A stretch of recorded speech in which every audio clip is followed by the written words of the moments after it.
Welcome to my channel. I'm Gary Uriawan, and today I want to share top 5 mistakes that people make when using Micro Four Thirds cameras and lenses. Let's go!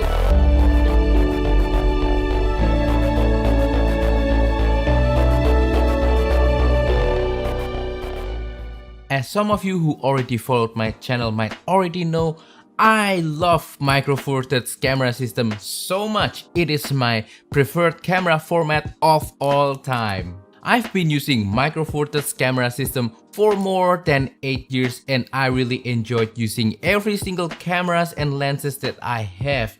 And I noticed that there are some people who have this kind of misconceptions about Micro Four Thirds, and they ended up cannot get the most out of the Micro Four Thirds camera system. So in today's video, we are going to talk about these misconceptions and mistakes and how to solve them so that you can get the most out of Micro Four Thirds camera system. Mistake number 1 is choosing only the latest, the greatest, the most professional cameras and lenses. There's nothing wrong with choosing the best of the best when it comes to Micro Four Thirds cameras and lenses. However, I found out that I am better served with mid-range camera bodies and lenses because they really get out of the way when I take a picture or video every day. I feel like there are lots of people who are too fixated with the most pro-level Micro Four Thirds cameras and lenses when in fact they can squeeze more benefits by choosing smaller, lighter, but still capable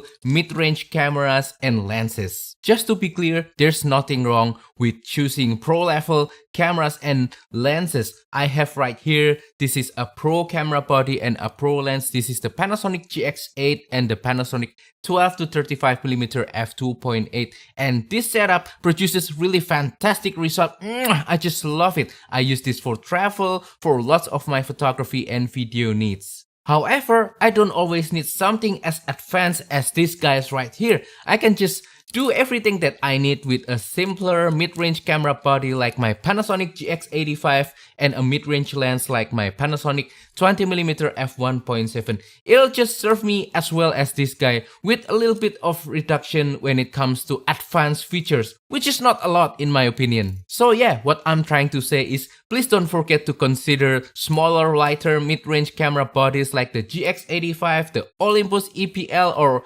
EM10, and also the smaller lenses but still capable mid-range lenses like the Olympus 45mm f1.8, Panasonic 20mm, and also some other guys like this Panasonic 35 to 100 f4 to f5.6, or the third-party mid-range lenses like the Laowa 7.5mm. They're all just great, they're all just nice. You don't always need the best, you don't always need the pro-level gear. This will do just fine. Now let's move on to mistake number 2. And mistake number 2 is to stick only to one brand of Micro Four Thirds camera or lens. In my own opinion, I really think that the reason why Micro Four Thirds is thriving is because there are at least 2 major brands that support Micro Four Thirds. They are Panasonic and Olympus OM System. Not to mention there are also other brands, third-party brands that support Micro Four Thirds as well. This means that you can mix and match different Micro Four Thirds cameras and lenses from different brands. You can use Panasonic cameras and Olympus lens. You can use Olympus camera and Panasonic lens as long as they are Micro Four Thirds format. For example, right here I have my Panasonic GX85 with the Olympus 45mm f1.8. I think this is a great combination. This lens and this camera body works perfectly to create awesome portraits. You can check out these images. I will put it right now, and you can check out for yourself how amazing the image quality coming out from this combo. I also have the Olympus 75mm combined with the GX85. You can get extremely nice bokeh with extremely good stabilization. And back then, when I still have my Olympus EPL6, I also combined the EPL6 with my Panasonic 20mm f1.7, and the pictures taken using that combo is just so nice. I also use my already sold Panasonic 7 to 14mm with the Olympus EPL6 as well. However, keep in mind that there are some combinations, especially Olympus camera bodies with certain Panasonic lenses that might not be optimal because some of the Panasonic lenses might require in camera correction, so that if you are using Olympus camera, this correction might not work. However, you can still use it and you can still correct it yourself using post-processing software. Now let's move on to mistake number 3. And mistake number 3 is not checking out older Micro Four Thirds cameras and older Micro Four Thirds lenses. So Micro Four Thirds camera system was developed way back then, so many years ago, before anybody else starts to jump into the mirrorless camera system. We've been called so many unpleasant names. People have been dismissing us all the times and we were thought to be dead. However, Micro Four Thirds system is still alive, and Micro Four Thirds is one of the most mature mirrorless camera system in the world, and that means there are plenty of cameras and lenses in Micro Four Thirds catalog, and undoubtedly some of them are really the hidden gem in Micro Four Thirds camera system. They will give you the maximum value, the maximum performance to price ratio. Some of these classic older lenses like the Panasonic 20mm, the Olympus 45mm, Olympus 75mm, Olympus 17 and 25mm, and some other Panasonic lenses, I think they are what makes Micro Four Thirds great for me, in my own personal opinion. They produce fantastic results, they are not really that expensive compared to the newer version of themselves, and I think they offer the best balance between size, weight, performance, and price. Also, some of the older cameras like this Panasonic GX85, the G85 that's recording this video right now, or Olympus EM10, or maybe some of the Olympus EPL series, I think they offer great value as well, and they have nice performance, nice image quality, and you can save a little bit. You don't have to pay for the latest and the greatest, and you can still have something reliable for your everyday photography and video needs. Now let's move on to mistake number 4. And mistake number 4 is to not bring your Micro Four Thirds camera and lens when you go out. Now this particular mistake speaks for me personally, because in the past I haven't been bringing my Micro Four Thirds cameras and lenses enough when I go out. So sometimes I found something interesting, but I don't bring my Micro Four Thirds camera with me and I miss the shot. So I know you've been hearing this cliche quote so many times. The best camera is the one that you have with you.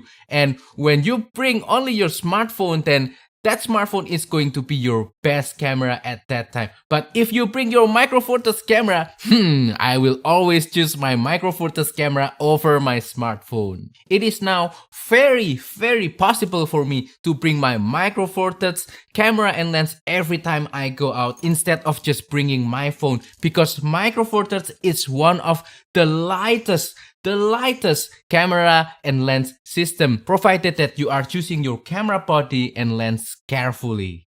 Now this is my everyday sling bag. This is the Alpaca Go Sling Mini, and right there you can see that I can fit one camera body, the Panasonic GX85, and 3 lenses, the Panasonic 20mm, the Olympus 45mm, and Laowa 7.5mm f2, and all of this together inside my bag weighs less than 1 kilogram. 1 kilogram! Can you imagine that? Now I don't have any reason not to bring my cameras and lenses everywhere I go. I made these vlogs documenting me trying to shoot photographs every day, trying to find something interesting and take a picture of it, and I do it almost every day with this setup. You can check out the playlist of the vlog up here, but basically with this setup, I am very inspired to always go out and find something interesting, just squeeze a little bit more time for my photography hobby, and it's been really fun, it's been really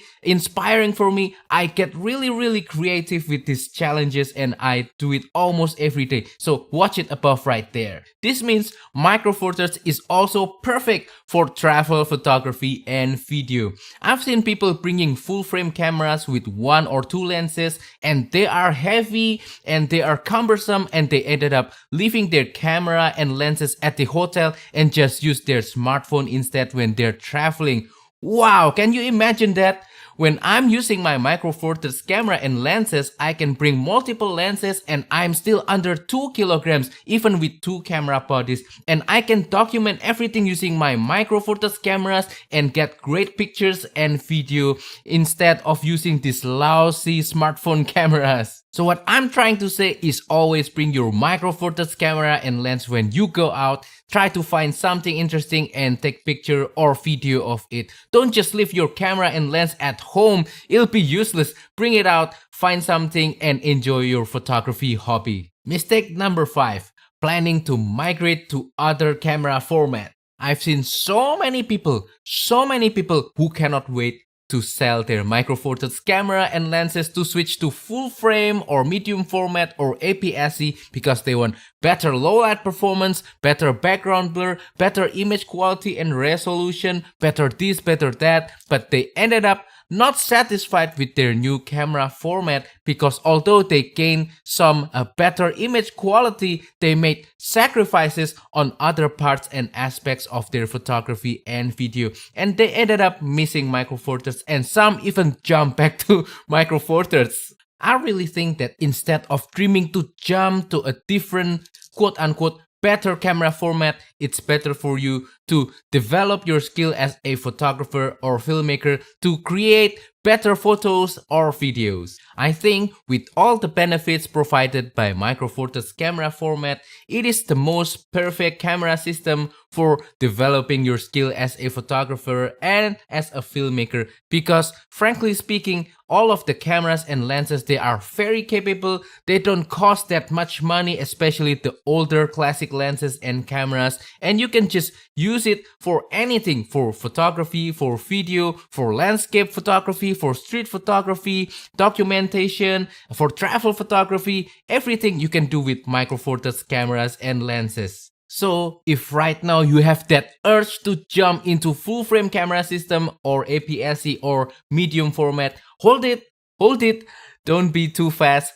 Go grab your Micro Four Thirds camera and lenses, go out and try to shoot something and do it every day, and hopefully it will grow back that love that you have with your Micro Four Thirds camera system. So yes, those are all the top 5 mistakes and misconceptions that people make when they're using Micro Four Thirds. And that wraps up today's video. So that is all for today's video. I hope that this video has been useful and inspiring and makes you want to go out and shoot some pictures and video with your Micro Four Thirds camera and lenses. But before I end the video, I just want to say thank you to all of you who's been watching my videos, who's been subscribing to my channel, liking and commenting and always supporting my channel. We've hit 7,000 subscribers on this small channel and it really means a lot to me. I will continue to work hard for this channel, providing you with more contents, especially Micro Four Thirds camera, lenses, those kind of things. And yeah, if you want to support the channel even further,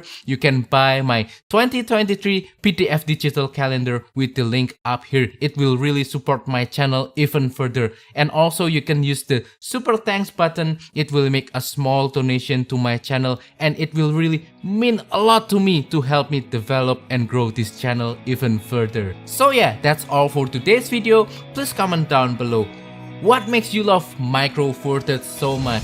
And also if you have any question about this video, feel free to comment down below as well and I will try my best to answer them. Also, don't forget to support my small channel by liking this video, sharing this video and subscribing to my channel down below. Thank you and goodbye.